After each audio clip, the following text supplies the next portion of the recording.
அப்பெல்லாம் வந்து இந்த டேப்ல போடுவாங்க தெரியுமா, கேசட் இருக்கும்ல, பாட்டு ஓடுமா பிளாக் கலர்ல, அந்த கேசட் இத்தனோண்டுல இருக்கும்ல, அந்த ரோல்லாம் வரும்ல, அந்த ஃபிலிம் மாதிரி வரும் தெரியுமா, அந்த ரீல் ரேடியோல போடுவாங்கல, டேப்னு சொல்லுவாங்கல, நம்ம ரெக்கார்ட் பண்ணியும் போட்டுக்குறோம்.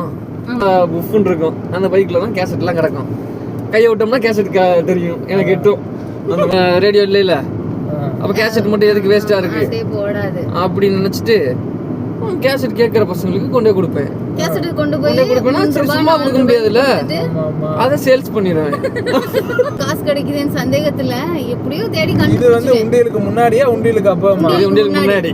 உண்டியலுக்கு முன்னாடி. அப்ப நீ உண்டியல்ல வச்சிருக்கணுமா இல்லையா?